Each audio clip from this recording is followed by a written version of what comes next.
How often do the housing markets kind of correct itself since you've been living?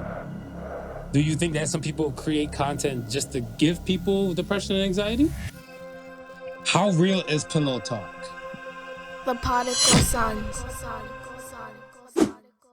What's up, everybody? I'm Uncle Marvelous.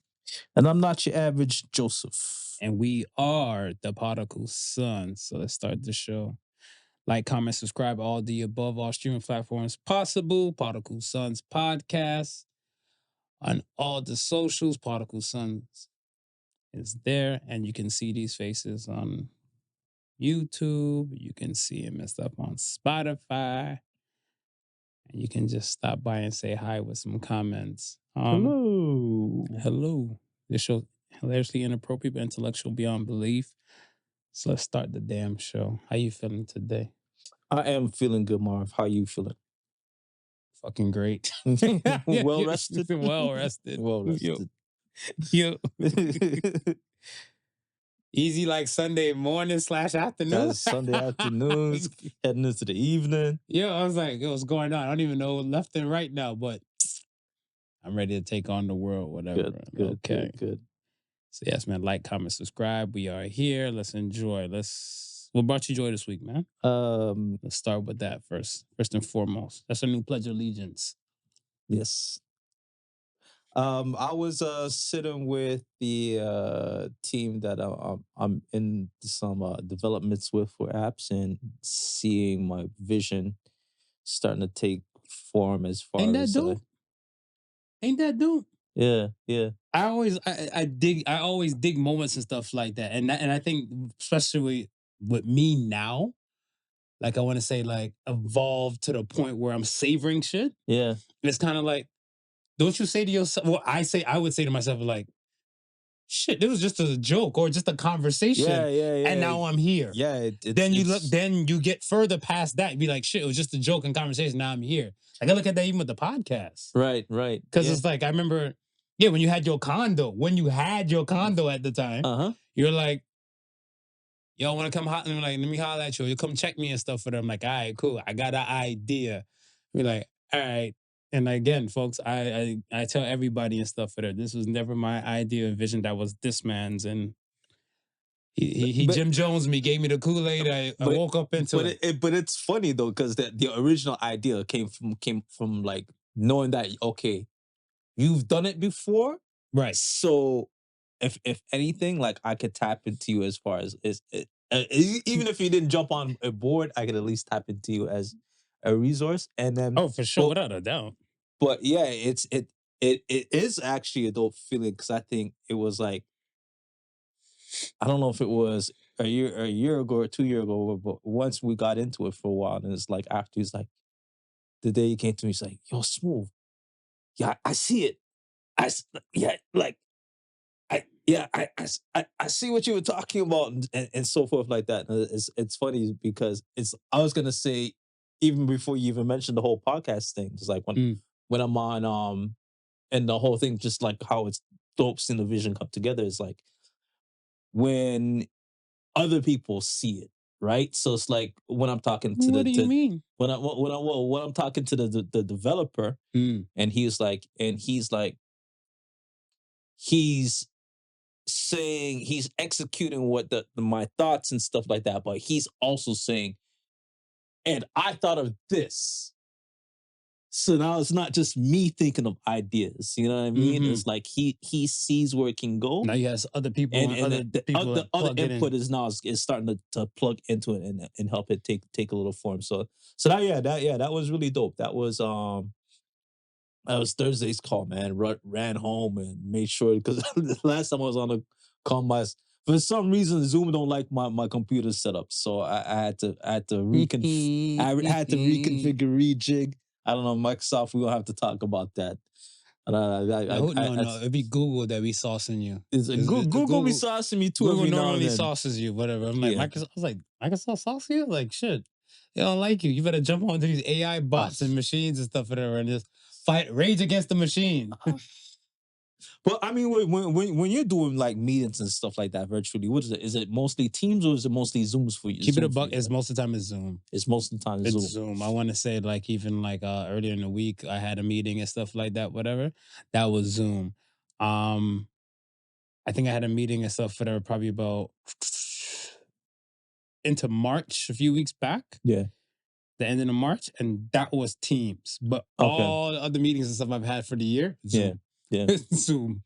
So everybody's used to Zoom and stuff like that, whatever. So, and I think the thing and stuff, whatever, is that like, I don't know, but I feel like maybe everybody just got super comfortable with Zoom since the pandemic. I was about to say, Zoom was like the pandemic GOAT. Right. Yeah. Because I even went to a wedding on Zoom and stuff like that whatever, during the pandemic, right? So I was looking at stuff, I'm like, okay, this is Zoom different. was the pandemic GOAT. Because before the pandemic, the only other program that I knew that was similar was GoToMeeting. Go-to. Yeah, so No, I know I still had OGs in the game. I'm old now, 40 now. Back in my day. Back in your day. Back in my day, Uncle Marv used Skype. Skype, the original, original old OG, yeah. So like, I think a good portion of the meetings and stuff that are before was probably like more just No, they weren't even Zoom though. Before pandemic, they were not Zoom. I think they were GoToMeetings. GoToMeetings. They were GoToMeetings. Like I remember like back then, like because I was doing software training online, and we would use GoToMeeting. I think the reason why we were using GoToMeeting over Zoom at that time was GoToMeeting allowed you to have more people in the room. Okay. So it allowed us to train more people at the time. But during the pandemic, I don't know what Zoom was doing, but they just like through the roof during the pandemic. Everybody was fucking with Zoom. But then everybody else seen how valuable it was, and then because Google's got their own, Microsoft's got Teams. I seen Teams pop up after some time, but I don't even know. I can't tell you what Google's. I think Google's is Meet or something like that. Google's Meet or something like that. Pause. I don't know about that. They can keep their meat to themselves. Perverts. Where we at? Joy for me. What brought me joy this week? Yeah, turn into smooth now. Willow the pillow. That's what this shit was. Yo, that's what brought me joy. Willow the pillow. How real is pillow talk? Pillow talk is real. What do you mean? Yo, pillow talk is some real shit. I told a homeboy of mine and stuff, whatever. I was like, yo, I was telling him about some shit that was popping off with me and everything like that in my world. Yeah. And the man's like, I was like, yeah, I'm telling him and stuff, whatever. I was like, yo, I said, keep this between us, whatever, right? The man's like, Marv, I'm a married man. Me, you, and my wife. In case you didn't know. Yo, that man's like, Marv, get you one, dog. You get you a wife, you can pillow talk.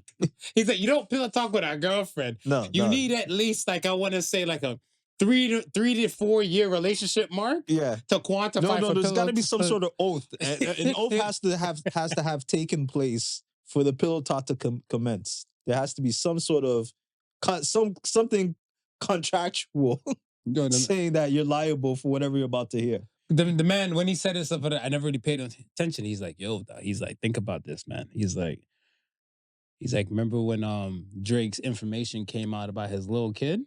Yeah. He said that was a 40 pillow talking with some chick that he wasn't he's in a relationship with less than 3 to 4 years. He's like, she just knocking it down. What happened? She spilled tea. Everybody knew about Drake's kid and all this sort of. He's like, you can't pillow talk with somebody. At least you're in 3 to 4 years of rocking with each other, and you guys are going like at least a year and 2 of sleeping next to each other. So there's conditions and there is rule. I'm like, I did not know this. Damn. So he's like, yo, don't be out. He said, don't get caught up here slipping just because. He's like, because the pussy is good and she look at you in the eyes and stuff, whatever. You guys are cuddled up, be like, by the no way. My friend robbed a bank. She's like, oh yeah? Which bank? He's like, we don't trust them. He's like, you're not allowed to pillow talk. Damn. So, Damn. How long ago was Willow's Pillow? That was dude, that was the beginners. That was in the beginning. I can't even remember the number, but you search Willow the Pillow. Mm-hmm. That's what it was. And I laugh and stuff. I said it to him and stuff. I was like, yo, way back when, beginning of the podcast, we had an episode and stuff, whatever. So it's always good to look back. It is. I was like, we have an episode called Willow the Pillow and stuff, whatever. The man's like, well, what do you want from me? Like, he's like, no homo. We don't see each other's dicks. Right. This lady see me naked. Yeah. I can show her all of me, all the parts of my world. There's nothing judgmental. He's like, and what's so dope and stuff, whatever. He's like, because we're chatting your business, we're communicating even better. Because he's like, I could have pissed her off that day. And he gave me an example and stuff about like how before she came home from work, she had some shit for him to do. Right. What the man do? The man's like, he didn't do it. He's like, he had another idea. He's like, yeah, call me fucked up, call me this, that, and the third. My bad. Well, she came in and she's like, unbelievable. Da, da, da, da. She started cussing him and stuff like that, whatever. Right. And then he used me as an excuse. Yo, Insert Marv. He's like, yo, my bad.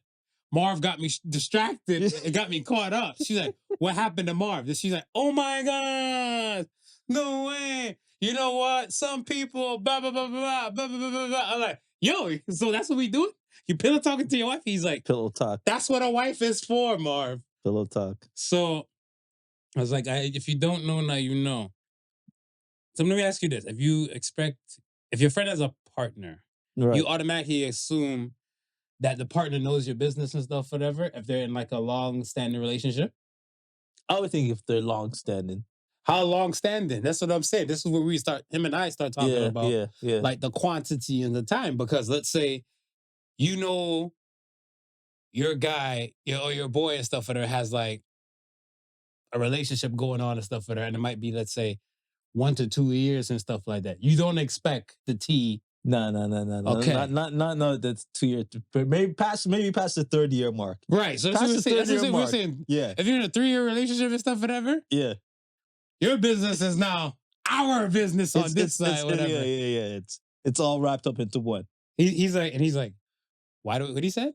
We don't need to watch what? He said we don't need to watch drama TV and stuff, whatever, when our friends have drama in their lives. That's it. And That's it. That's like, yo, that's all. Such a that's all. And turn the pillow on at night. That's all, folks. Like turn the pillow on at night.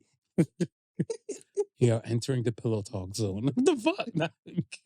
I was like, this is good to get you a wife, bro. No, the man said, get you a wife. I was like, yikes. Bedtime is interesting. It's not just for sex no more. It's no longer for sex. It's no longer for sex or sleep. You're missing the most valuable time of your life. Man, pillow talk. Shout out to Bernie Mac. R.I.P. Bernie Mac. I remember Bernie Mac used to say that, whatever, like in the early Def Comedy Jam days. Yeah. He'd be like, yeah, he loved him some pussy and stuff, and he'd tear out the pussy and all that type of shit. Then, like, Kings of Comedy, he's now more 20 years old and seasoned. He's like, I'm tired of sex. He's like, I want to sleep. Yeah. So, stop the hollering. Like, let's get this shit over with and stuff, whatever. And he's like, and I was like, yeah.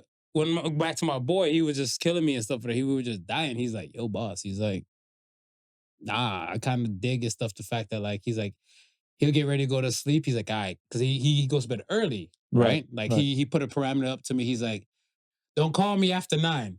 I'm gone in my bed. Yeah. So I'm like, fair. Yeah. And then he's like, with the tea and shit like that, whatever. He'll be in, like, say his woman's friends or people's might have tea. Right. Or her sister or some shit has in-laws. Right. The man's like, he's getting ready to lay down and stuff, whatever. She's like, oh, babe. Da-da-da-da. Yeah. He's like, where? He's like, you don't sleep through tea. Yo. You don't sleep. You don't sleep through tea. Yo, then the man's like, he's like, it went from shutting it down for like 8:50, 9 o'clock and stuff like that, whatever. Yeah. To like, he realized and stuff like, yo, I gotta get some sleep. In his head, it's probably like 20 minutes. He look at the clock, it's like 10:40. He's like, yo. Yeah, no. Tia have you up in your bed like it's the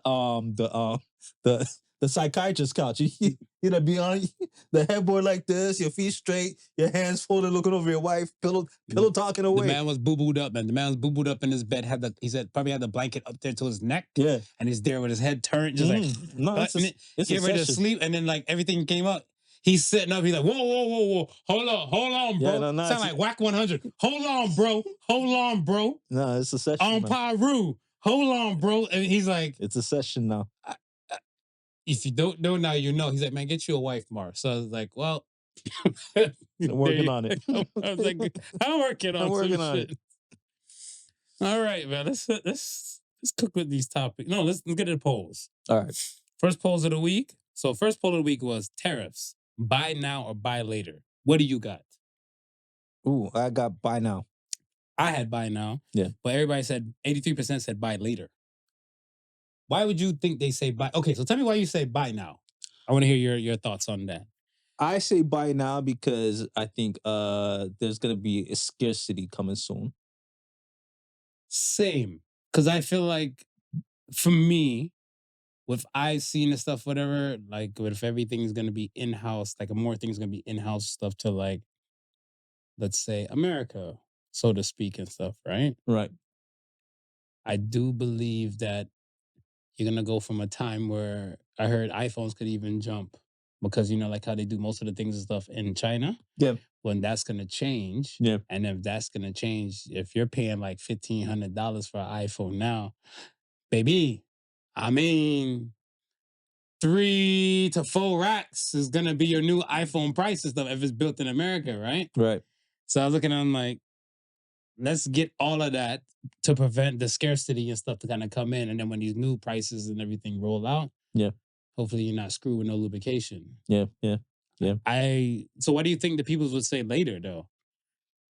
Because they think NVIDIA this will pass, or they think like I think Agent Orange might be gone or something like that. I think so. I think when I say people are seeing later, is like it's for them the market volatility is happening now with all what we see what's happening with the stock market and stuff like that. So it may not be worth it until everything settles down, right? But I'm just saying, by the time it settles down, I think it's like the reverse is going to happen as far as the supply is going, right? Because we're at the beginning of, let's say, the trade wars, right? So the trade war hits today.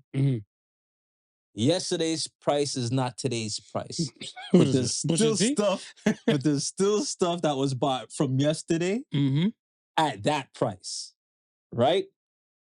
They gotta get rid of that. So they're gonna get rid of all of that. This is what everybody's banking on right now. This is what all those get now are getting now, right? Yeah.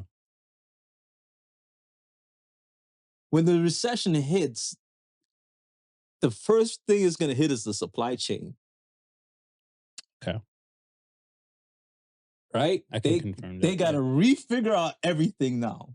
Because this certain amount is not now moving here. This certain amount is not moving here.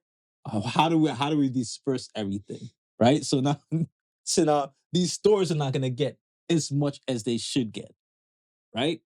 So once that starts happening now, your potatoes or your tomatoes or whatever you used to get at the local grocery mart, it's now like instead of a 1 week delay, it's now like a 3 week delay, a 4 week delay.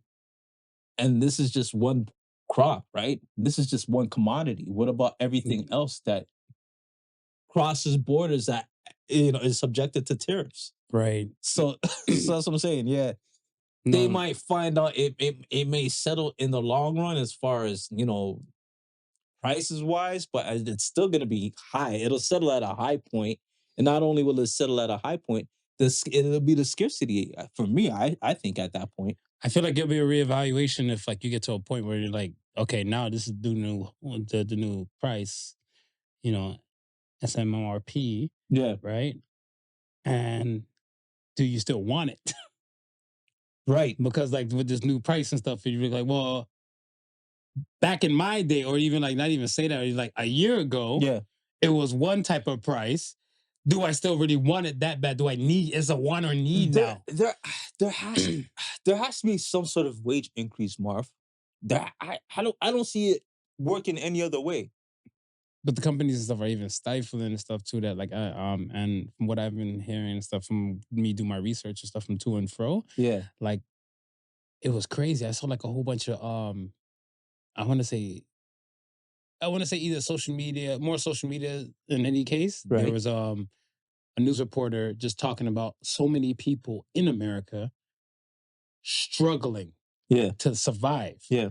And there was one guy in his like rant and raid and stuff, whatever, in his car. So when I'm assuming on the way going to work, he's like, I work every day. I make $100K, and after I pay my bills, I'm broke. Yeah. I was like, the math ain't mathing. Right. Because I'm looking at stuff, I'm like, okay. But then in part of the conversation going towards the end, I realized he was in California. And I was like, if somebody who makes $100K can't survive in California like by themselves, yeah, that's a problem. Yeah. So either like his employer has to like beef up and stuff, whatever, because the cost of living is like way too high. They need to cut it. And if they're not planning to do that, whatever, then I mean, like, who do you look at? You look at the government and say like, yo, you got to cut housing, cut this, that, and the third. They're not cutting it, or they're probably like, oh, it's not that easy and stuff. But don't tell these fucking employers to pay these people more then. There's not going to be any other option. It's like we can't afford the prices that's coming down the pipeline without the increase. It's like everything is going up except people's wages. Well, how do you expect people to survive? Jeez. Oh, there it is. We were joking. Like I said, I was laughing when I was growing up, when I was a little kid. $1 million seemed like a dream. This house that's like $2 million, Doug. Yeah. I'm like, yo, like some of these like $1 million homes is like basic homes. Like I look at the house that I grew up in right now in Toronto. It's overvalued at $1 million. Could you imagine, growing up thinking to yourself, man, if I could only have $1 million, I'd be rich. Never think of the house that you're growing up in. It's valued. It's going to add something to be worth this $1 million. Isn't it? It's not like I want to say a realtor is kind of, I mean, not a realtor, but like somebody who's into real estate, the dream, kind of like a dream for them to know for a fact that you buy in a house. Yeah.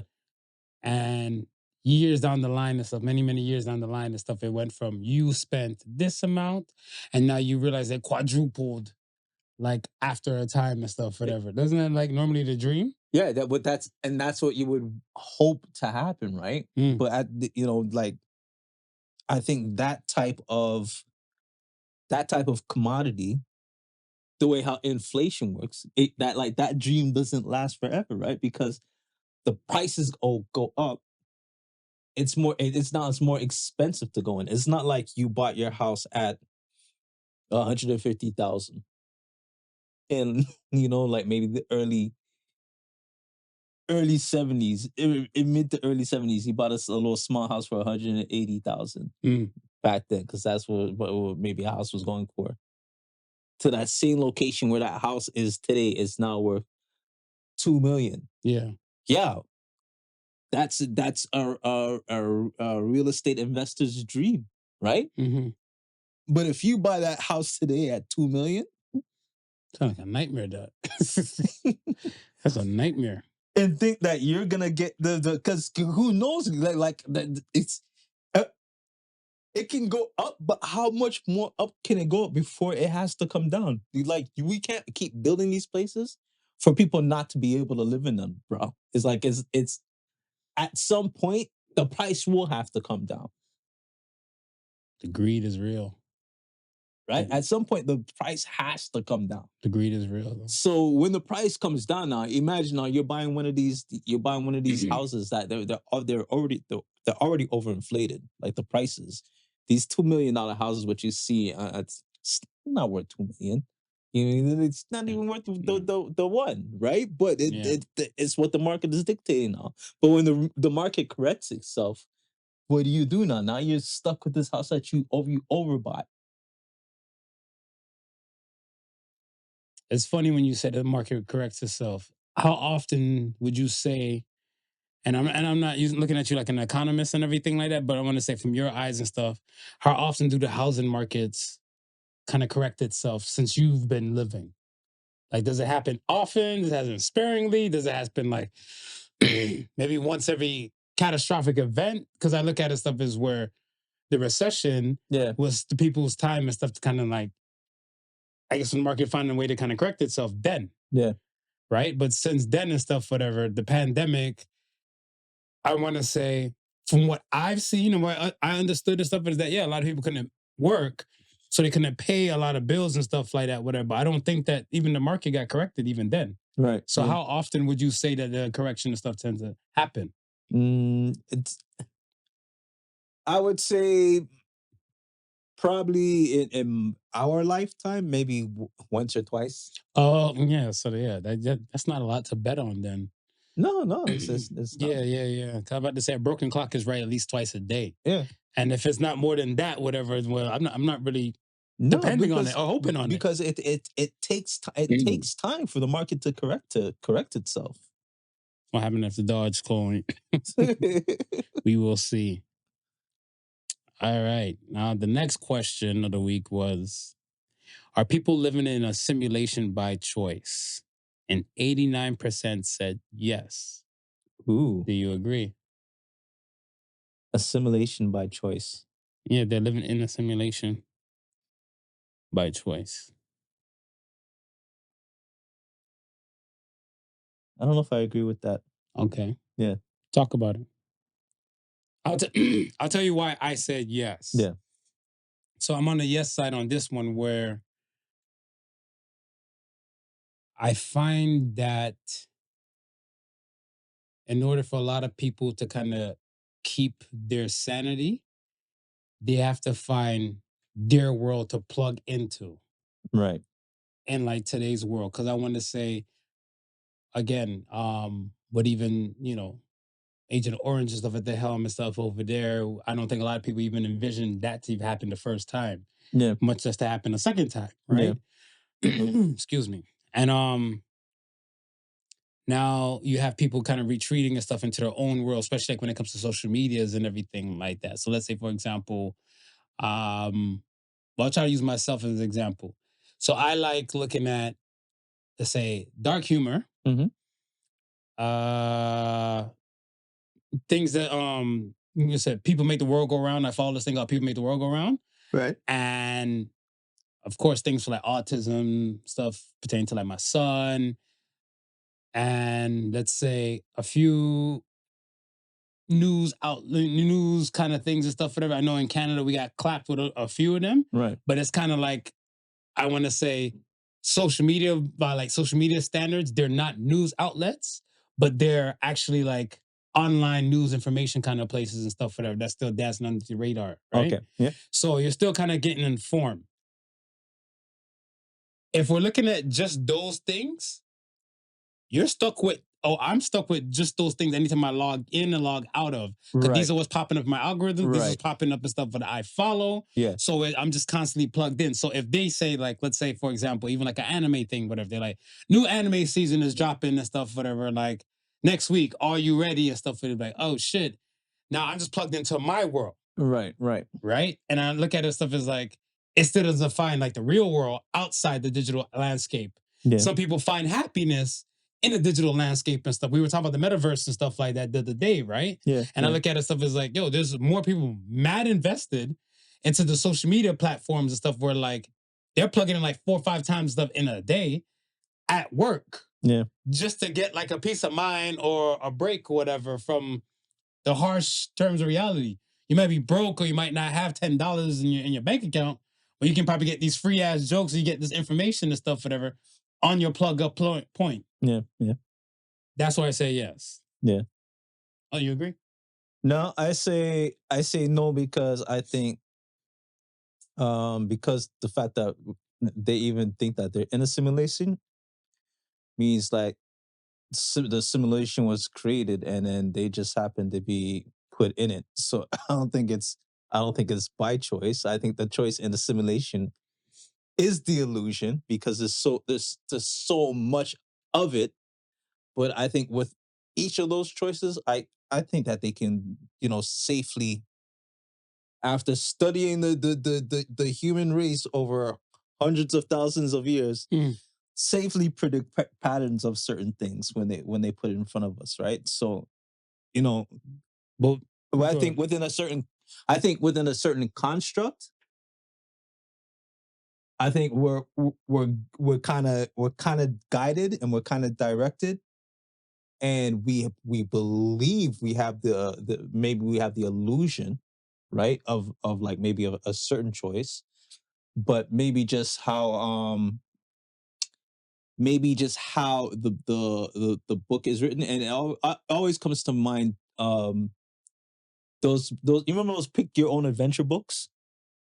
yeah, and similar. Yeah, Yeah, where you go through the book and you might be this kind of hero, save this kind of hero. heroine, or you do this, right? Right. Well, the outcome is already written, right? And you don't know the outcome. Your first time you going through it, you don't know the outcome. It's fresh for you. But whoever wrote the book knows there's only going to be either two or three logical choices for you, right?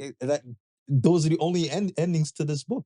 So if the system is already in the place, or the simulation is already set up with these things in, then yeah, you're gonna allow a certain amount of freedom. But I think they're still able to guide your will. They're still able to direct your will.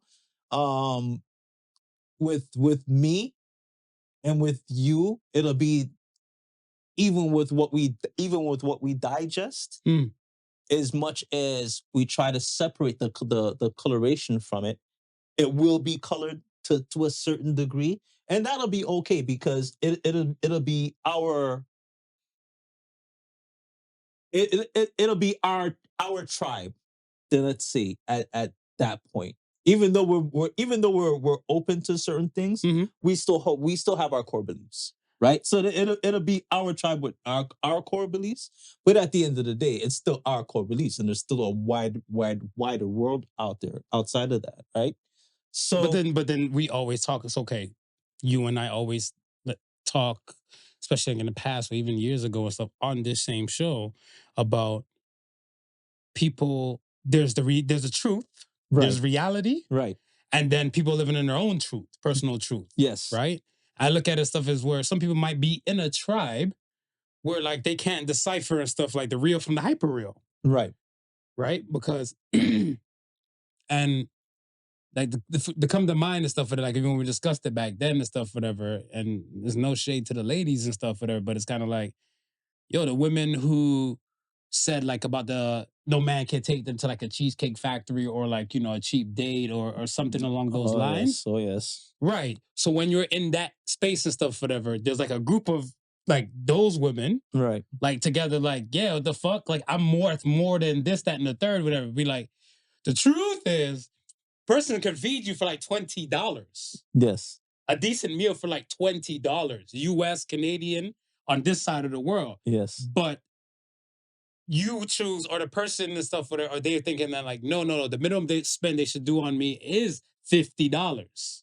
Right? And then this now became their norm and stuff, whatever. Because if you now as a single man say like, shit, I don't know if I'm gonna survive because every night I eat by myself, I'm spending $50. And if I eat with somebody, it's $100. But then when you realize you can feed yourself with like fucking even less, whatever, be like, your truth is not real. Their truth, I wouldn't say their truth is not real. I would say their truth is not your truth. Because to them, their truth is real. Is real. Right. And again, it's their tribe. And I feel like there's certain tribes. Yeah. Like, and then when I were looking at like the MAGAs and something like that, whatever, in like the tribe of MAGA, where everything is going on and stuff, whatever, there's no wrong in it. There's nothing. And you're looking there's no wrong in it. Are you fucking high?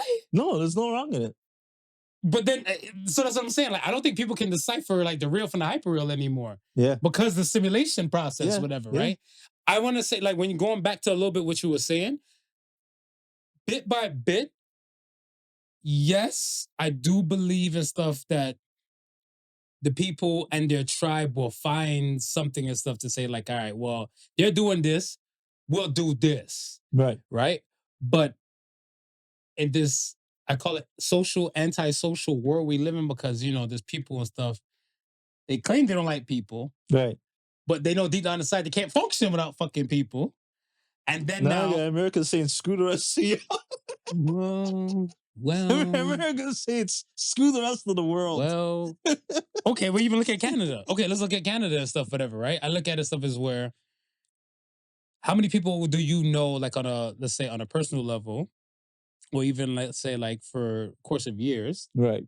where, let's say, and I was gonna call her out like that, whatever, but, let's say, like, one of your homegirls and stuff, whatever, that, like, that makes cookies and everything like that, right? Yeah. Let's say her and her squad, Okay. they kind of been like the staple and stuff, like, the Golden Girls, thank you for being a friend and stuff like that, whatever, right? When the landscape has changed on them, some of them didn't change. Right.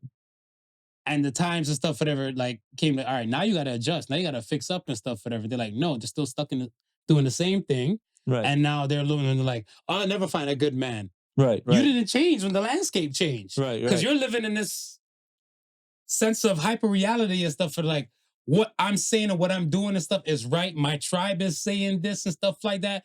My tribe and I are hot girls and stuff. I don't understand what man wouldn't want us and everything, but the reality is that niggas can't afford y'all. It's a harsh reality. Oh, ain't it? It's a harsh reality. Ain't it? Well, I mean, there's gonna be a lot of tribes out there facing harsh realities if these times coming. Let me ask you real quick before we keep it pushing and stuff real quick. Do you think, let's say with the simulation aspect, are more people fucking in the world compared to people watching porn? No, I think Porn is winning. I think porn is winning.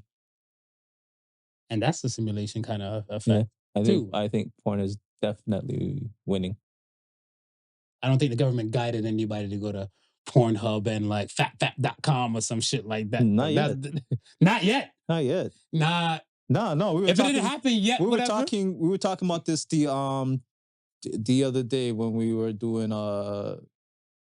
when I went to the meeting for one of the councilmen for the city.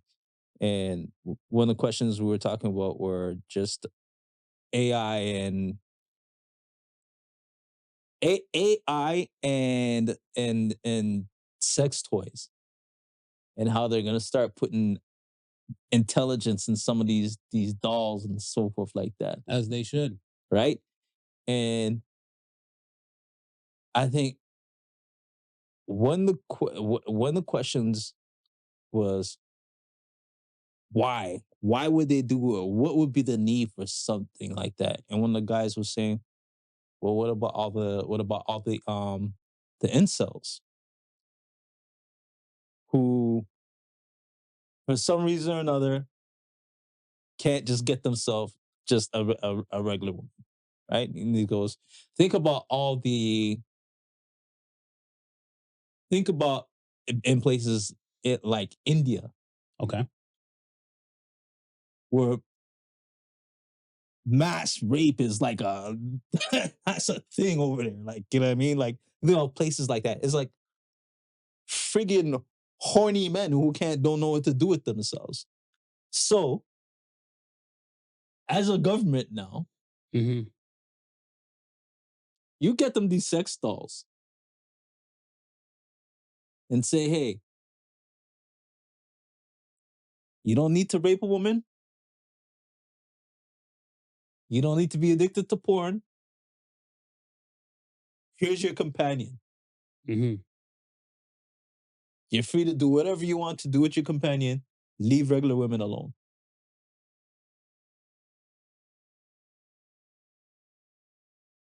I don't know. I don't think the government would step in like that. I think that's a lot of dollars. Like if you look at like the technology case point and stuff, and then even like the machine bot aspect and stuff, whatever too, because even I think what the just the sex doll brothels Yeah.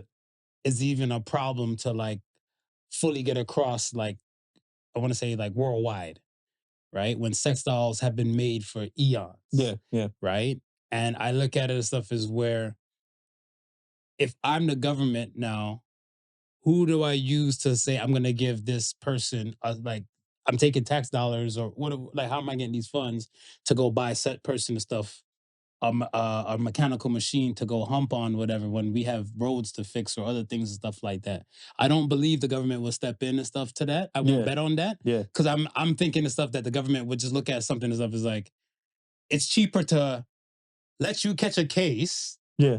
And then just make money through the prison systems or the jail systems and stuff like that with that. Yeah. Because if set accuser or set person who's doing the accusing, like saying like this person raped me, we could do the whole due process and we make money from that compared to like, all right, well, we see Tommy and stuff has been living at home as an incel for like years. Right. To cut them a check or like send them a bot. Right. So I don't see that happening and stuff, whatever. I feel like they're just SOL. Charges and stuff are cheaper and then they'll benefit so much more and stuff for that. Because I think sorry, incel guys. I had a plan for you. I mean, like you know the thing and stuff is that with the incel dudes and stuff, I think prostitution in itself, like safe prostitution, like facility wise and all those type of things, Right. like how state of Nevada has it. Like I look at stuff as where if I would look at somebody and stuff and say like, yo, boss, if you can get laid to that degree, in our country, we have to find a place to kind of give it like I'm gonna say a purge feel, but it's somewhere like it's a release kind of world. Like Vegas is known for the debauchery. Right. With the casino, the gambling, those type of things outside, like the Vegas strip and stuff to like the other parts of Nevada where prostitution and stuff is legal. Right. So it's kind of like people like, all right, I might be from Wisconsin.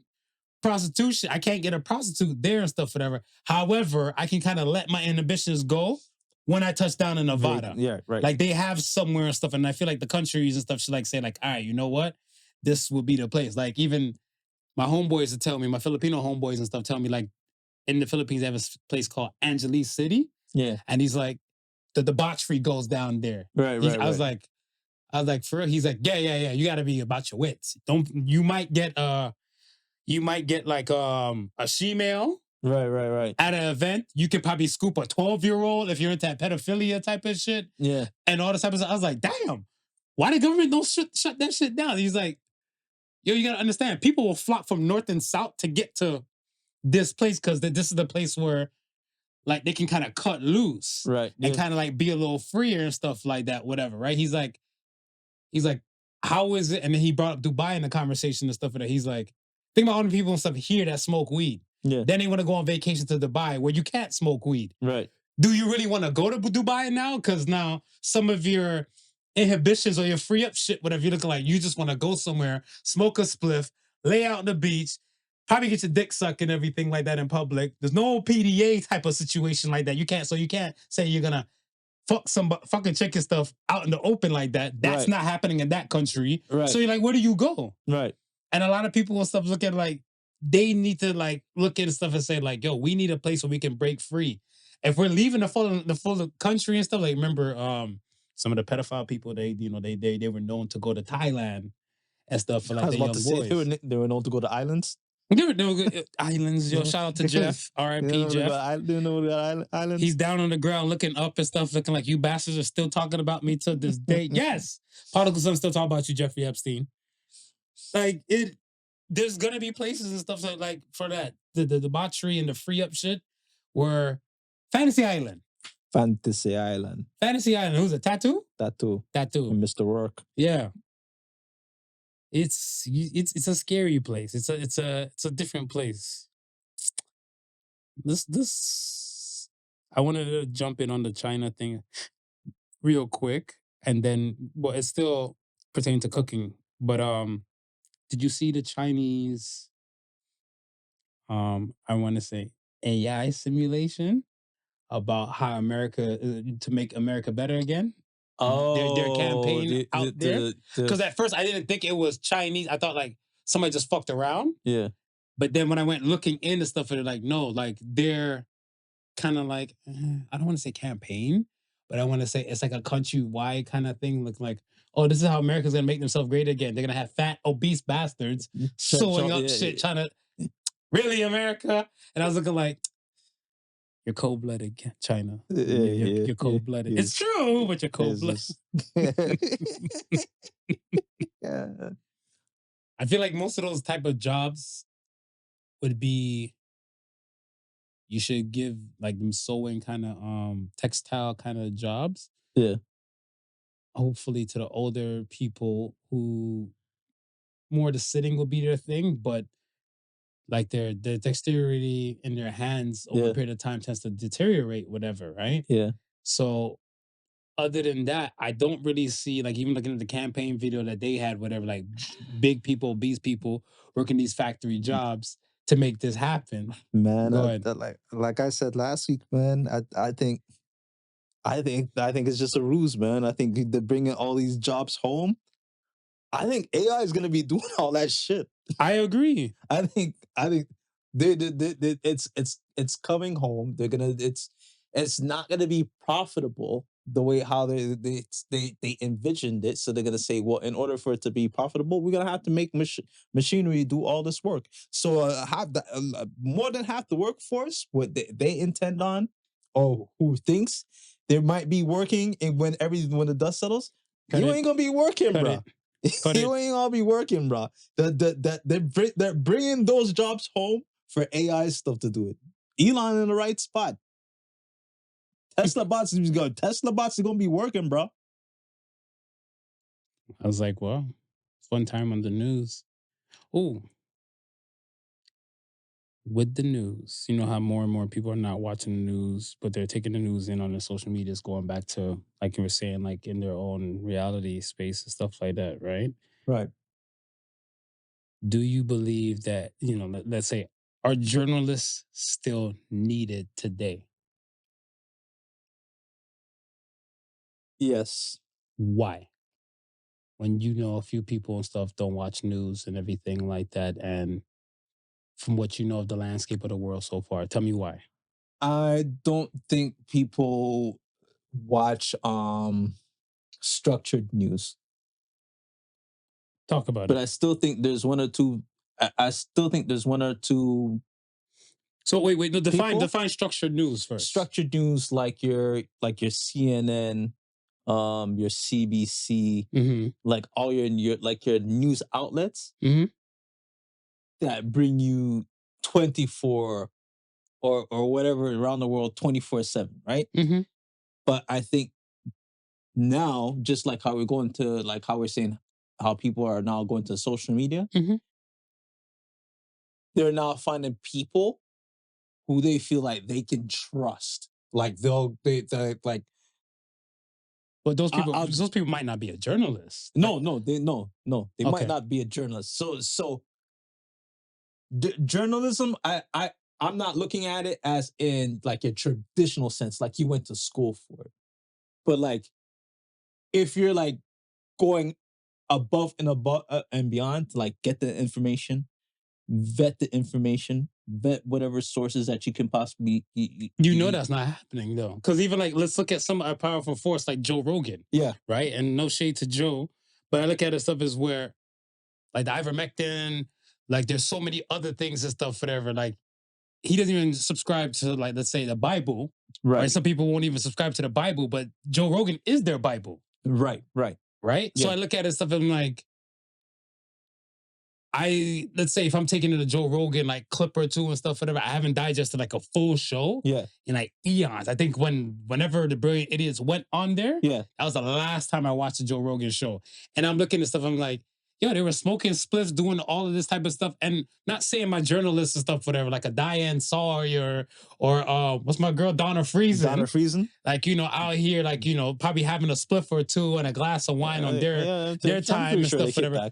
But I look at it stuff as where they're in a space where you know they have boots to the ground and they put in the work because they went to school for the journalism. Right. So right. you expect nothing less. Right. But now we're in a toss-up now where in today's times, people don't even listen to the doctors. Yes. The doctors or the journalists will go talk to the doctors and give you the information from the news. And people are like, we're not watching the news and we're not fucking with the doctors and stuff like that. Yeah. But let's say somebody who look like they educated, not even educated. Yeah. And we like how they talk and stuff. And they're giving us like these things and stuff to do. They're like, yeah, fuck them journalists. They did that work for nothing because we're all going to listen to Cooking with Kaya. Cooking with Kaya.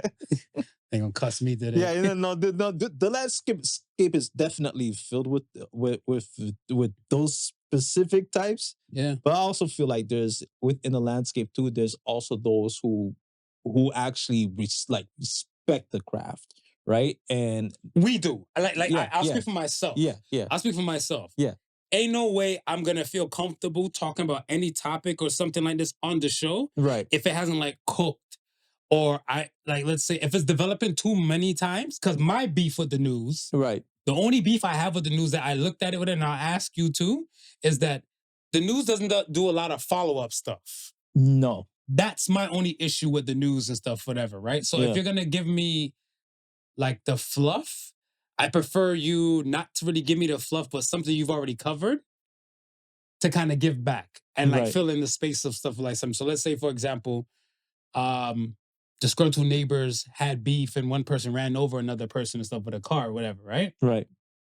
To the news, because God bless the news to me, they find a way to kind of like, I don't know if this is even a word, but decatastrophizing a situation.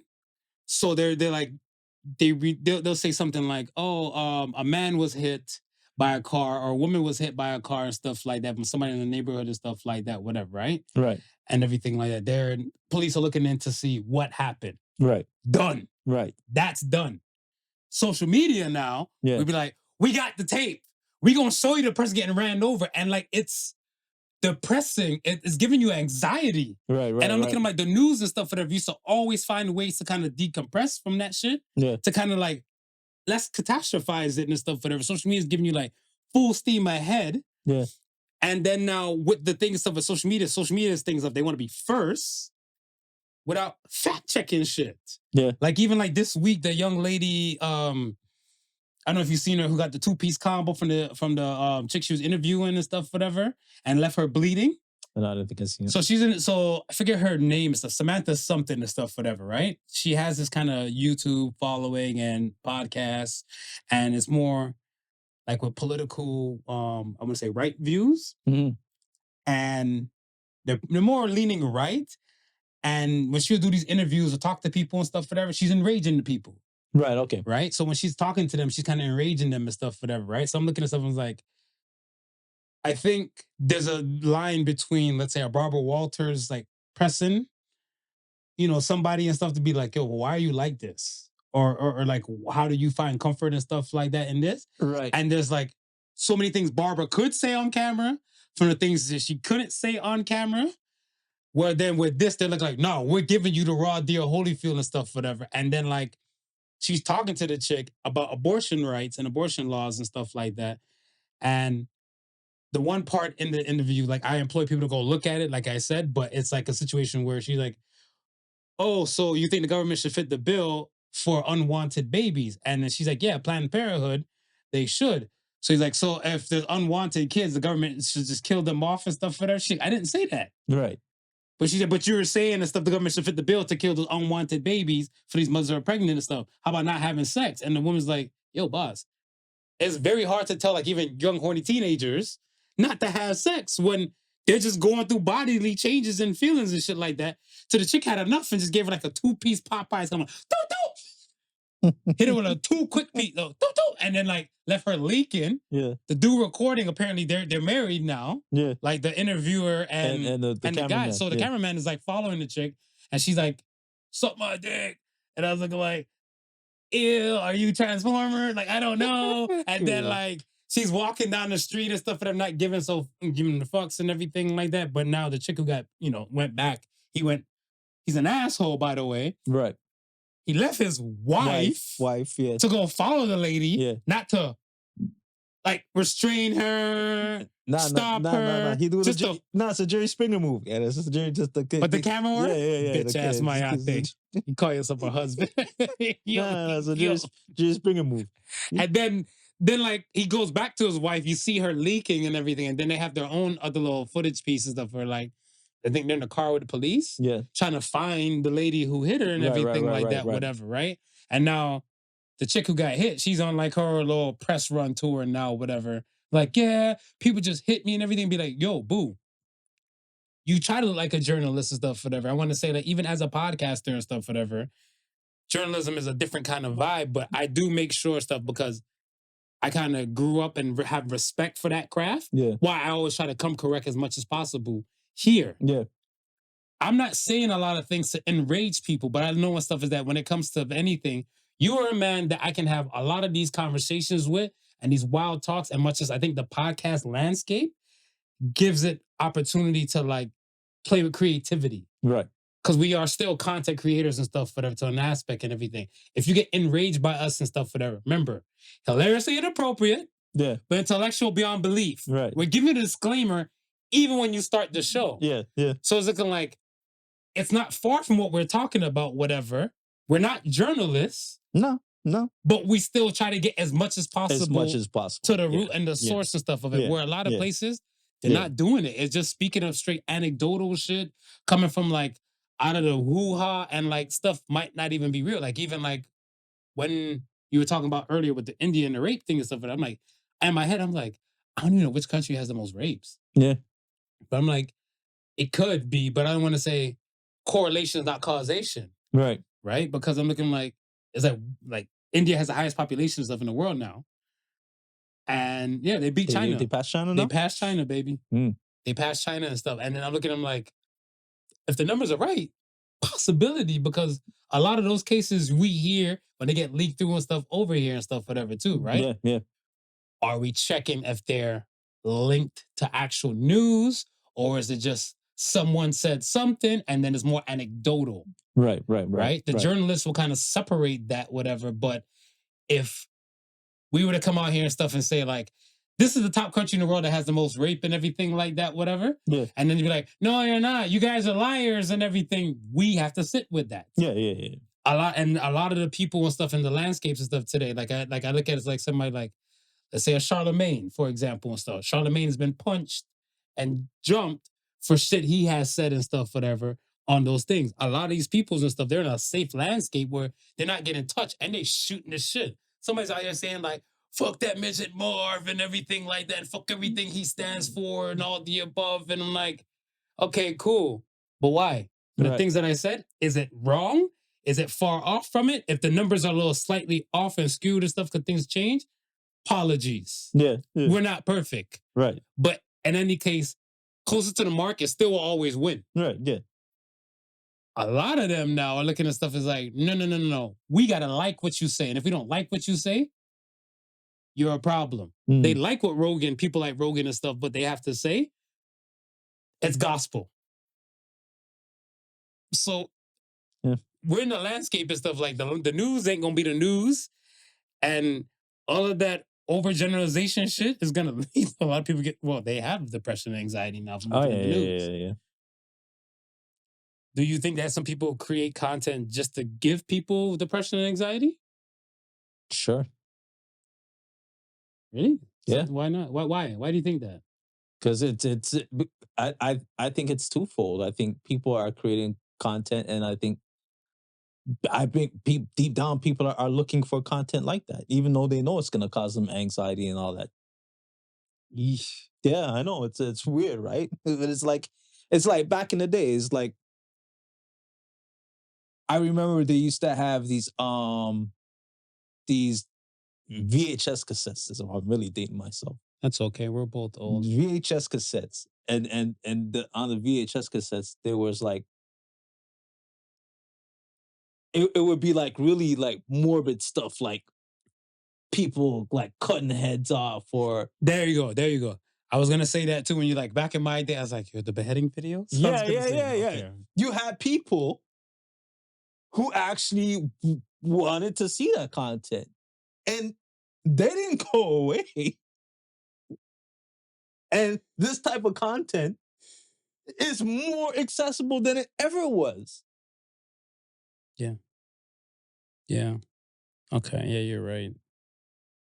Yeah, you're right. Some people do look for those beheaded. I got hit with a beheaded video and stuff one time, and one was too many. Bro, I'm looking like people. There's an actual VHS, and all the VHS is just all morbid stuff. I'm like, people are tuning into this. I'm like, well, they must be, because I'm looking at the VHS. It's got a cover on it. It's got a design and everything. It's being marketed. It's being sold. So there's a market for it. Was it called banned from TV? There's a lot of banned from TV like banned stuff. From TV, that was the banned from TV era. Yeah. Because I remember there was something about they had those VHS tapes and stuff that would be like, oh, things the news don't see, you see. And again, like I said, the news has always been like the filter. Exactly, right? And there are journalists that are behind it and stuff now. And then you're right, the content and stuff, they look like, well, no one used VHSs no more and stuff, whatever. So we're just gonna plug it into your socials now. And you're looking at some shit, be like, yo, are you sure you want to view this content or whatever? And looking like, I don't know. So let's say this: if it's something I normally follow, yes, okay. So if it's something I normally follow and stuff, like, yo, you guys never really show beheading things or anything like that, whatever. Why not? And then when I see some shit, I'm like, okay. I saw a video where some young ladies were crossing the street, let's say somewhere else, let's say Brazil or somewhere like Southern America. Yeah. The light was not, they did not have to go away to walk. Right. It's late. It looked like it could be late, but it was nighttime and stuff, whatever. And they're walking across the street, and I guess a car just trying to catch the light and ran over, or hit both ladies. I saw shoes and purse fly. Yeah. And I was fucked up from it. Yeah. The funny thing is, I think the default for most people is to say yes,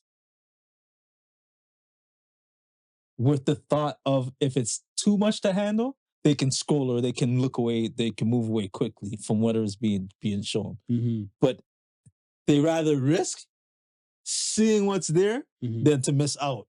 And I'm telling you, that's the behavior of people. That's choice, though, right? Yeah, that's what I'm saying. I think for me and stuff, when I'm coming to these points and stuff now, I want to say recently, especially looking into the whole journey, because this topic in itself wasn't something brand new. Yeah. I look at it, I remember you and I, we spoke with even other guests and stuff that come on the show and stuff as well.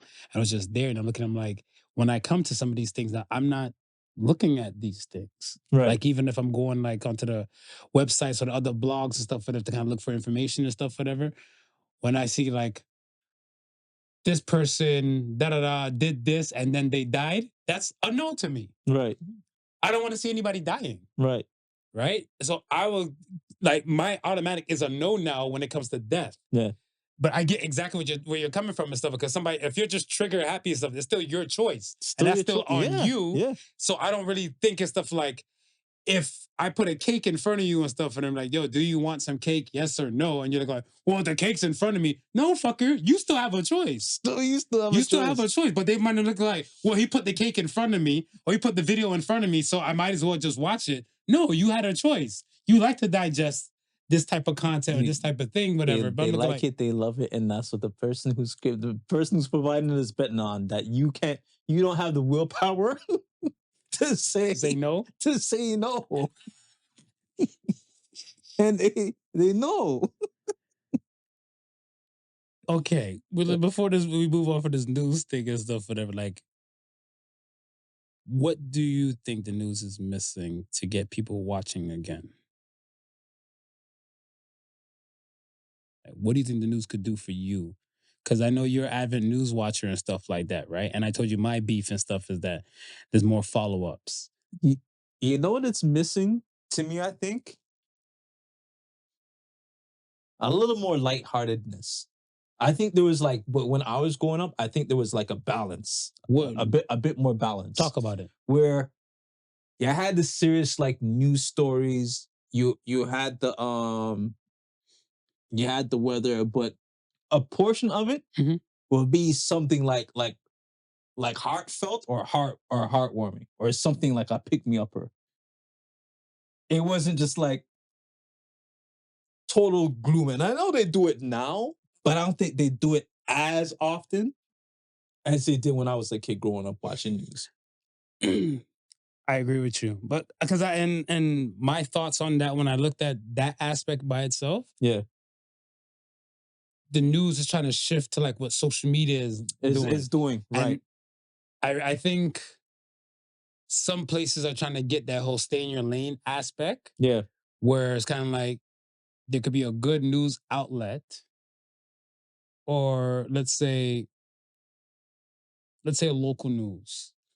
If a local news is to say something like, "Oh, and this week we had a bicycle ride, a 5K bicycle ride for like, heart and stroke type of thing and stuff, whatever going on." yeah, That. yeah, Because that's more of a heartfelt right. into Yeah, the yeah, landscape and yeah, stuff, whatever, right? yeah, But I feel like, let's say like the 24-hour news outlets and everything, they're more international kind of thing, right. like national wise. So I don't believe they will hone into the small regions of good as much. Yeah, So you won't get like, oh, well, here in Toronto, there's the heart ride and something like that, whatever. They're just more concerned like Toronto, these things are happening and stuff, whatever. And then this is happening with the politicians, and then this is happening with the upcoming election, and this is happening here, stuff whatever. And the weather is fucked up over here, and right. people are out here with powerless and stuff here. Let's go to international shit. Shit is fucked up over there. Shit is fucked up over there. Shit is fucked up everywhere.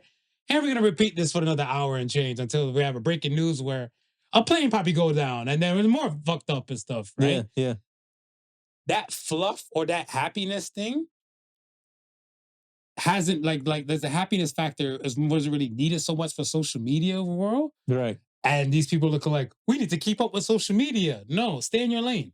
Yeah, yeah. Stay in your lane. They're not doing it. And now a lot of people and stuff have like, again, like you said, with that aspect and stuff, whatever, the heartfelt shit, it's gone. It's gone. Well, yeah, It's gone. It's gone. And this is why people But have local it. news, you'll still have it. Yes, Local news is still having it. Local news is you'll still have it. And again, it's not to the frequency how it used to be, right? But this is one of the things that's leading up to that people having anxiety watching the news because there is no balance. It's like it's full tilt, one direction, right? It's like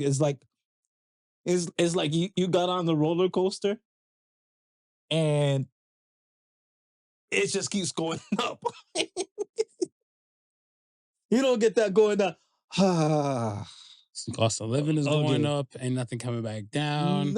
Bro. So the news is full tilt. Ain't nothing getting balance. They're aliens and Jesus. Please come get us. Yeesh. I wanted to talk about shout out to Jennifer Hudson real quick. Jennifer Hudson, that lady deserves some flowers. Yeah. I was looking at it. What she do? No, she didn't really do, but this is the reason why. I'm looking like she didn't have to really do something in particular, but okay. I realized over the course of like, let's say months, that, when you see those videos when like a celebrity's coming out and they're clapping and there's a little walk down the Soul Train aisle thing. Yeah. That's from Jennifer Hudson's show. Okay. Right? The dope thing and stuff, whatever, about it, and I was like, let's take a look at Jennifer Hudson's like story, like in the Reader's Digest version and everything from like, was it Dreamgirls? From the Dreamgirls to where she is now. I wouldn't even say before that. Let's start her story from Idol? From Idol, yeah. Even from Idol. Yeah, let's start a story from Idol. If you even started from like Idol and everything like that, before that, the world didn't know she was a woman from Chicago. Right. Just trying to get on and stuff, whatever. Knew she had a voice and just giving it a shot. To like, the lady has her own damn show. Yeah. And when people come through, they're ecstatic and happy as hell to even like, wait, I get to have my little clap through. The whole staff is gonna be clapping and dancing. And I was looking at stuff, I was like, yo, they were clapping up for like tons of people. I see Michelle Obama get one. Yeah. The lady Ellen, I forget her last name, who was in Grey's Anatomy, she played Dr. Grey. Yeah. And stuff like that. And I was looking at them like, damn, she's out here getting the rock and everything. And then one person taps me and stuff is like, when I was looking at it on their phone, they're like, she's grooving. She has a black husband.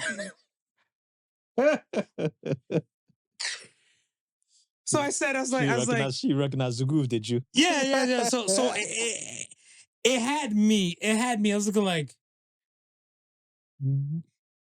why would the extra like caveat come out with, oh, she can dance and groove like that because she has a black husband with some black kids and everything like that. So I'm like, could a regular Caucasian person with like a regular Caucasian husband or wife not come through and vibe? She wouldn't have got the soul. Whoa. She wouldn't have got the soul, Marv. That's as a black person. Yeah. Do you like to see white people win? Yeah. You're not racist. That's my question to hone in on to people and stuff, whatever. Because I was looking like, I said, do you like to see, to the person who was black, I'm like, do you like to see a Caucasian person win? They're like, they got enough of wins out here. I was like, that's racist. Wow. That's the landscape we live in. Man, if you deserve to win, I want to see you win. I think that should be the epitome. Yeah. If you deserve to win, I want to see you win. It shouldn't be a race thing. Because, I mean, like, yeah, every race, so to speak, has good and bad and stuff within them and everything. Every like race, that, man. right? Every race. Like, I look at stuff, is like when they look at, other races tend to look at most of the black population and stuff, I guess. A good portion of them would think, like, crime and bad. Yeah. But yet it's still, ain't nobody love Jesus more than black people do. like Jesus is a homie.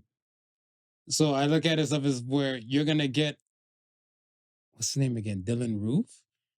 You'll get like a situation where Dylan Roof, before he shot up the church, people willing to embrace him, give him time and space, like sit. Yeah. This is the place you come for stress in the house of the Lord. And then when he opened up fire to them and stuff like that, like, yo, the people's greeted him and treated him like regular. And even though, he was the only white person and stuff in the church, they didn't look at him no type of way. No. Because again, for some, like, if black people were that bad and stuff, whatever, he knew, like, the crime wasn't there. Yeah. A white person committed a crime on the black people and stuff there. So it's like every race has their good and bad and stuff within them. Yeah. Right? So I look at it as like, it shouldn't be just a race specific thing. To look at stuff like, yo, you don't want to see a whatever your race or nationality might be. Yeah. Win. You should want to see everybody's win. Their win is not your loss. Never. Like I said, and if you deserve it, I don't want to see you win if you don't deserve it. And that's not even me hating. If you don't deserve it, I don't want to see you win. But if you deserve to win, like, I'm rooting for you. I don't know everybody's story. Yeah. I hear where you're coming from. I don't want to alley-oop on it too much with it, but I don't know everybody's story. Because I look at stuff as like a lot of shit could seem so deserving, because I look at it stuff as even me working with, let's say, my position in upper management and everything. A lot of shit that I do makes upper management look like baby Jesus. Right. Because I'm more on the front line. Right. Now, when upper management is getting looked at as stuff to, like, I guess the other superiors and everything, be like, shit, without you, you're like United Way. Without you, there is no way, and everything like that. Be like, hold on, fucker. Without us, you wouldn't look that good. Yeah. But then again, to the other people, stuff, they're like, yo, no, this person deserves it because they are able to control you fuckers and everything. I'm like, I don't know about the deserving piece, but I like to see people win regardless. Yeah. I think and it's less, more togetherness than less like I want to, like, say, collaboration and competition kind of shit. Yeah. Yes. Yeah. If you share in that success. 100%. It's hard. I seen the thing with Breakfast Club interview one time with Kevin Hart. Yeah. And Kevin Hart was looking like, yo, I've been trying to put like mad people on, do like so many other type of things. I made it in this one landscape of like comedy. Yeah.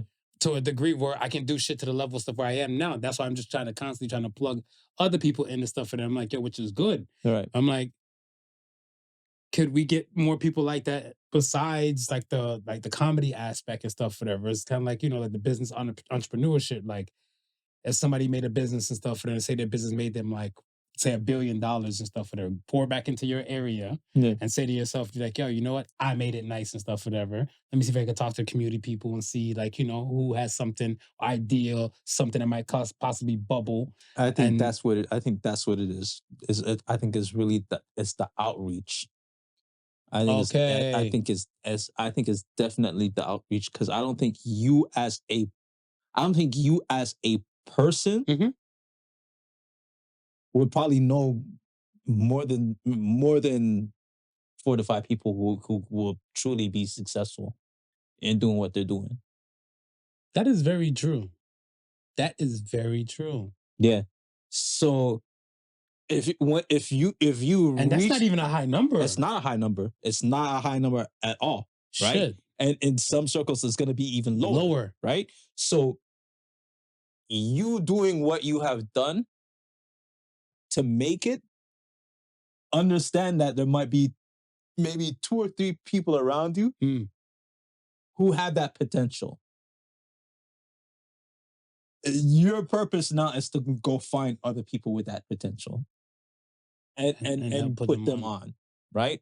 And hopefully that trickle down economics will touch the people who don't have the potential.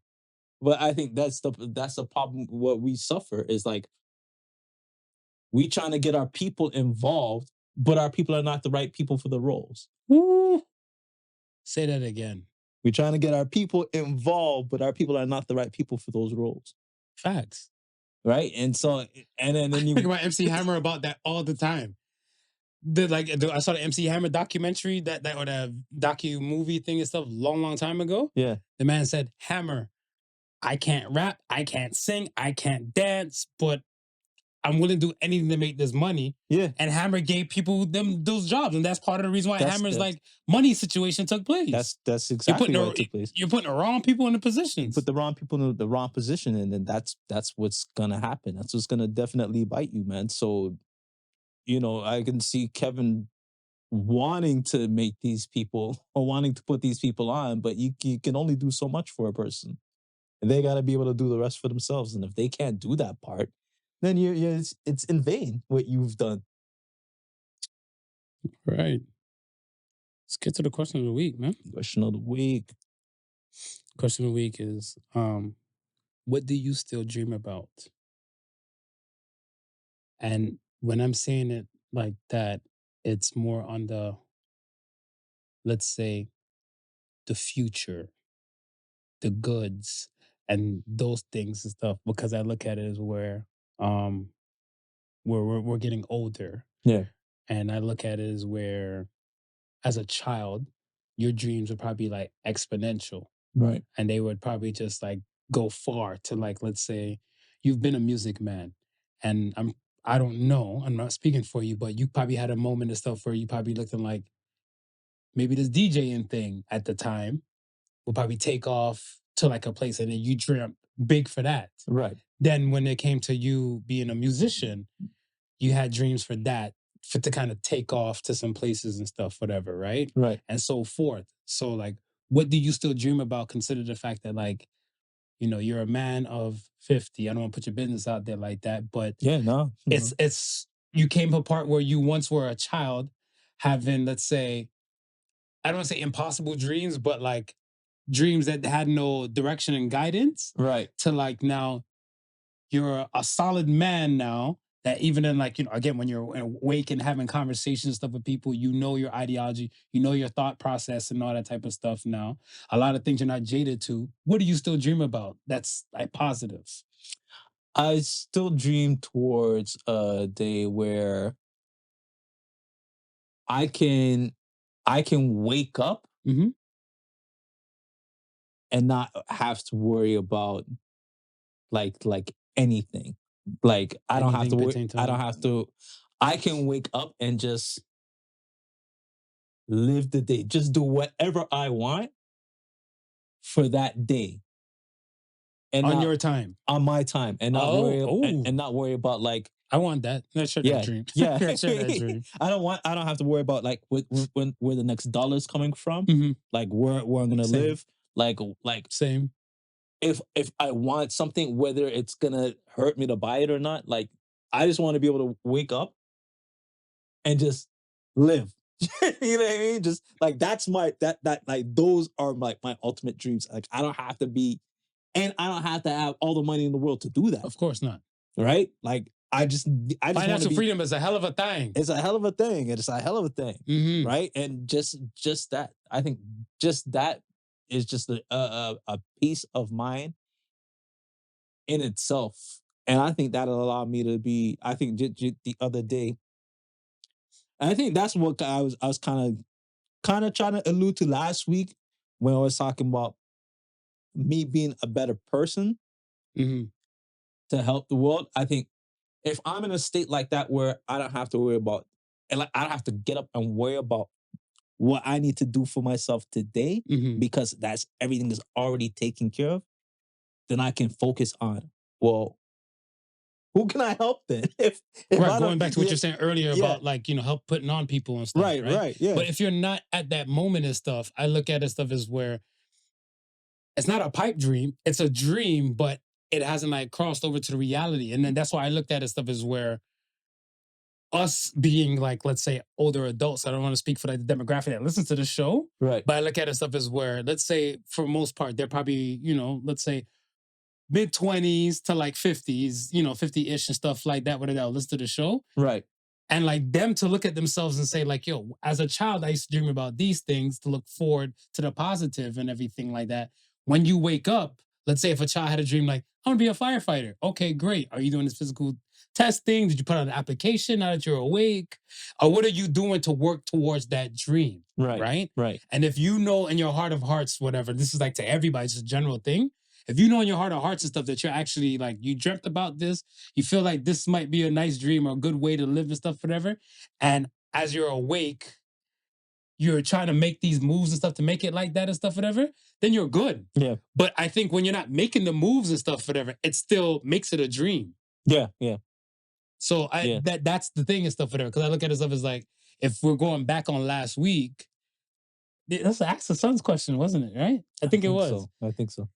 If it's pertaining to that, because I said volunteering and stuff, whatever, right? Yeah. So if it's pertaining to like something like that, it's not like I'm having a vision that, oh, maybe I might volunteer and stuff, whatever, and stuff, and try to help make the world a better place. I am. Right. So I'm like, in my mind or in my dreams, I'm looking like, I want everybody to be fed. I want to end world hunger. Yeah. Like that would be the dream. Yeah. No kid should go to bed without a meal. Yeah. Right? At least one meal and stuff a day. Then now in my reality, when I wake up and stuff, like, well, I don't have Elon Musk money to try and make that happen after, him with his trolling shit to the, about end world hunger. But I'm looking at stuff as like, all right, in reality, if I make these business moves and these things turn out to be lucrative and stuff like that, maybe I can give out turkeys. Yeah. Because that was always the things up in my head. I'm like, I want to go to the hood and give out turkeys. Give out turkeys? Yeah. I want to be like Bumpy J. I want to be like 2 Chainz. I want to turkey coming near you. Yeah. I want to feed. I want to feed my community. Yeah. Right. Yeah, so I look at it stuff as like one step at a time. What are you doing when you're awake from these dreams? Like you said with your Soul Say the Sons, which I always love and stuff, whatever, like about the dreams. Yeah. It's kind of like, yo, you got to convert these dreams into reality. So that's why I'm always trying to figure out what most people are positively dreaming about now, because. Like we said earlier in this episode, the landscape is not too keen on creating stuff for you to dream positive. No. You might go to your bed like, all right, say you don't have nobody to pillow talk to or stuff, then you can lay down in your bed, you're like, beheading. And now you up 3 o'clock in the fucking morning thinking about this beheading video, VHS. This nigga Smooth I mentioned. VHS. He's like, how do you have a VCR no more? And I'm thinking about people getting beheaded on this VCR tape. But yeah. For me, the world hunger thing is definitely a stride and stuff for that. But I think the things and stuff I still dream about and stuff is where more sense of community, like tribe, and like even like with the, like getting together for like my birthday and stuff like that, and my pieces and my peoples and stuff like that, whatever. Yeah. We need, like in my world, let's say, looking forward to like say like a birthday gathering. Yeah. I wish we can all gather a lot more than just because it's the person's birthday. And this is part of the celebrating thing, which I dislike. Because I look at stuff as like, all right, we're having this because of me, but why don't we have this because of just to check in, to make sure everybody had a meal, to make sure everybody's mentally straight, everybody can smile. And then they'd be like, all right, we got the positive shit and stuff. What are you doing towards working towards your goal? Do you have a goal? Some people haven't found their self yet or their purpose. So they still might be kind of lost. But then when you're amongst like your tribe, the things that you do amongst your tribe will kind of just, your purpose will reveal itself. Yeah. Right? So I kind of look at it stuff as where a lot more, I always dream about a lot more days where I'm enjoying a lot of more like positive people and people that we want to see each other win, to like when we're together in the awake aspect and stuff, it'd be like, yo, if there's anything I can do to help you and stuff, then by all means. I have a homeboy and stuff, whatever, in Cleveland. But you've seen even in the beginning stages of like the SoundCloud side and stuff, whatever. Spitter Marv. Right. Shout out to Marv. And like him and I, we go back from like high school shit, whatever, right? And then I was thinking about like when we had the conversation with Dwayne Morgan. Yeah. And he was like, yo, you have to be delusional and stuff like that, right? Right. And I see him, he's still rapping and he's still making his videos and everything. And he's my age and all the above. And he's still doing his thing, right? And the videos and stuff, like what technology is here now. So it's looking like, what's this? Williams did this shit? Yeah, I was like, we went to high school together. Oh my gosh, I like this video. Nice. And then when I threw it, I put the video because, like I said, I'm willing to help support my peoples. So I threw it in my story and stuff, right? And then other people that know him and it'd be like, oh, you listen to his music and stuff like that? But I'm like, no, but to see somebody that we know is trying to do some shit like this, why wouldn't we try to uplift? Right. Right? Yeah. And then the person's like, oh, yeah. I was like, you sound like a hater. And they're like, no, it's just that, I was like, I'm willing to help my peoples. Yeah. If I can, by all means. I'm not going to shy away and stuff, whatever. If the opportunity just takes the same thing. I appreciate people that just take the opportunity to just repost our shit. Yeah. Because I'm like, thank you. You're trying to uplift us to help us be greater than what we were or what we are. And then we don't look at you like strangers when, like, let's say we get to this point where we're able to stand by ourselves or stand solid. Yeah. And be like, yeah, we know who to help and pull up from the pack because you were there. So that's my Martin Luther King moment. Dope. While we're at it, yo, shout out to friend of the show, Marlon Mortgage. He just he opened up a drop-in center last week out in Scarborough. So yeah, shout out to him, man. He was on the episode with Sling Dads. Yeah, on the Sling Dad episode, you can check that out. All right, man. Let's get to the Ask the Sons. Are you ready? No, I'm ready. All right. First Ask the Sons comes from GinGranny. See, I told you, young people, they're not here like that. GinGranny asks, who is a good person that turned out to be an evil person? Who is a good person that turned out to be an evil person? Oh shit! I just thought about it earlier when we were talking earlier. Jim Jones. Jim Jones? Jim Jones. He presented himself as a man of God to Jonestown before Jonestown. It's in the Kool-Aid. Proof is in the Kool-Aid. I thought of Elon Musk. Yeah. I thought of Elon Musk. I thought when he first popped upon the scene, be like, yo, you were the chosen one. Everybody was like, hey, this guy's doing this for the environment. He's trying to like this, that. Well said. Yeah. Elon, Yeah. Cool. All right. Next question comes from Hollie-Day. What has gradually disappeared in the last 20 years without people noticing? Gradually disappeared in the last 20 years without people noticing. I got one. Okay. TGIF's Friday night sitcoms. Because that was something to look forward to when I was younger. Yeah. And I looked at, and then to the Saturday morning cartoons. So it's kind of like, this is how your weekend got to start. back then, and then eventually they stopped giving a fuck about what they put on like on regular local TV for Fridays now. Fridays, like think about like if they're making a show like 24 or something like that, whatever. Right. That bitch is Monday through Thursday. Friday, they're not doing anything and stuff. And then even like, I guess back then when you had like the sitcoms and stuff for the family sitcoms, it was kind of warm enough to say like, all right, there's going to be a lesson here and we're going to have a little bad moment, but then we're going to have a good moment and then we're going to pick this shit up and then life is going to be great. And then to the Saturday morning cartoons, like they don't even exist no more. No. So it's like you're taking away like the happiness for like the family Friday nights and stuff, whatever. And that just faded. Because even like I think on like a few Saturdays, I'm like, when I'm with my son, I'm like, you might as well just watch what we have on Netflix because I can't find a cartoon or a trustworthy cartoon for you to watch. Can't, man. Because it's not like how it used to be. No. CDs. Yeah. Yeah. Guys are assholes. You know how many DVDs and stuff I have in a box? I don't know what to do with it. You don't know what to do with it. I feel like I should boomerang them like off a cliff. You don't know what to do with it, right? Like it's easier for you to go find whatever music or whatever movie on a pirated site for you to now go find a way to go play that DVD or CD that you have. Let me tell you something.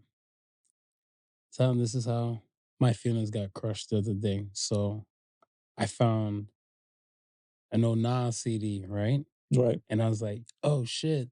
This one had it had the fried chicken song, the nigger, the hero song, and stuff like that. Chris Brown, the we make the world go. I'm like, yeah, this is the end. So I'm like, bet. Do it in the car. Because my car still have CD player. Right. Jamming. Till I came over like a railroad crossing area or whatever. No. Yo, it went from like, I heard like a Busta Rhymes had that song, like they have that song Fried Chicken. And I'm like, Lord, I'm just getting in the vibe.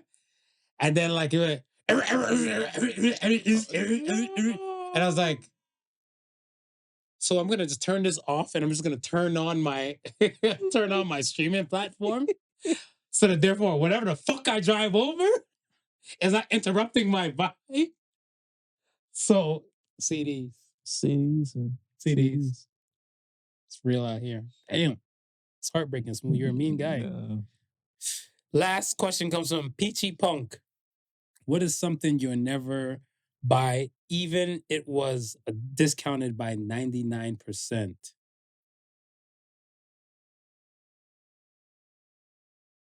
I got one. Go. I want to hear yours though. Black licorice.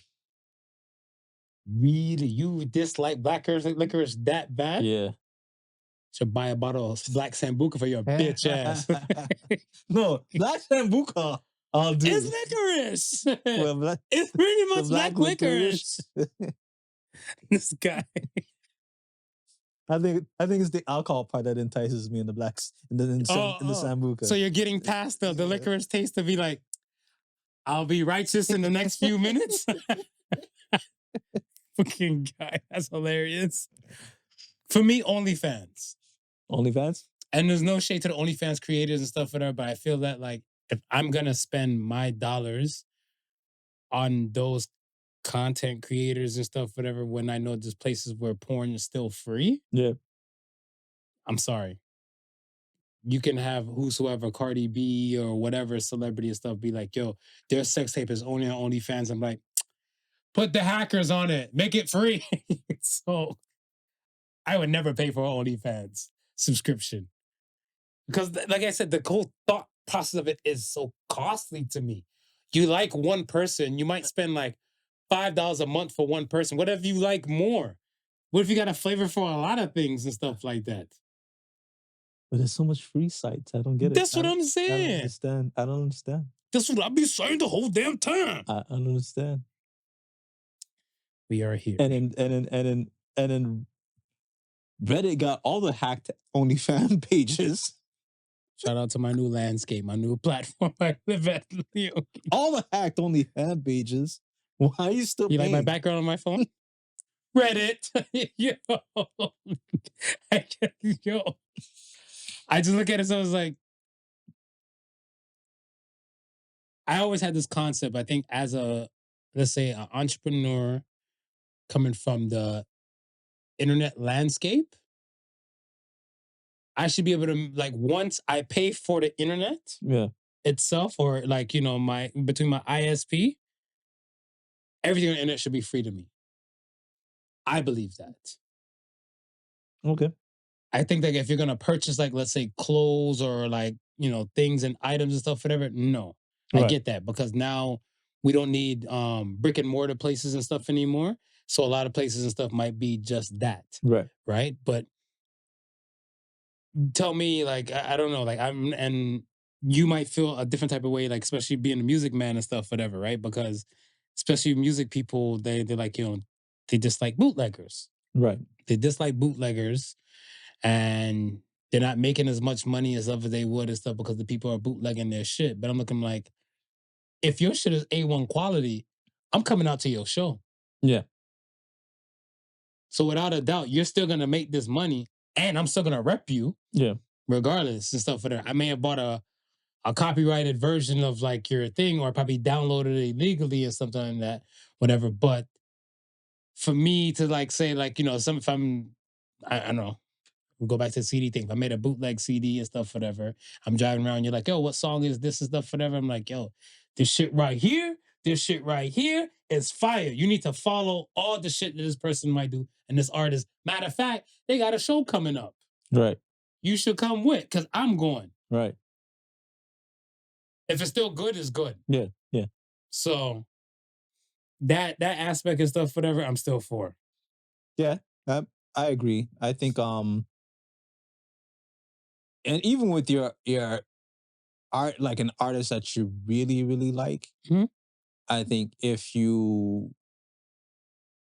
at some point you are going to invest, whether that be go out and buy the actual CD itself, or go to a show or buy merch or whatever, I think eventually you are gonna commend them for whatever joy they brought to your life, right? So I always look at it also though from the convenience side of things, right? It's like, I buy a record, I physically own the record, right? But me physically owning that record, there's a copyright to it. Okay. So I can't duplicate whatever is on that record. Right? Right. But in my car, I don't got a record player. I got a cassette deck. Or a CD player. Okay, thank you. Bless your heart. I was going to say, or 8-track. I'm an like, MP3. Lord. They already think we're old as shit. I'm joking. So in order for me to continue to enjoy this piece of music that I purchased, I gotta break the copyright rule and transfer it to one of those mediums that I can play in the car. Right. It's not to say that I'm not supporting you. I already supported you. You already own it. I already supported you. I supported you. Right. I just wanted the ability now to be able to play it anywhere you want. Anywhere I feel. Agreed. Yeah. Agreed. So I look at it in a similar situation. It's like, yo, now I have you on a mix of a whole bunch of artists that I done like. And it's just like Marv said, Marv jumping in the car and he's hearing this shit with, yo, who's that artist? Oh, I just picked up the album. The album is dope. Which is dope too, because I think like, it's like even like you and I, like even I always, what I do always like and stuff, I don't think I've probably said it, but I'll say it now. Like, you know, when you like, yo, you found this new artist, and then you'll send it to me in a DM and shit like that, whatever, or you'll probably just text it to me and stuff like that, whatever. I'm going to take it in because I'm looking like, all right, I'm like, all right, this is somebody spent some bars and stuff like that. Let me just, you know, I might take it in on my time. I look at it, I'm like, yo, the video you sent though, I mean, like, yo, the dude flamed the track. Yeah, yeah. You know what I'm saying? And I'm looking like, yo, I never heard a dude before. And then now we're having this conversation.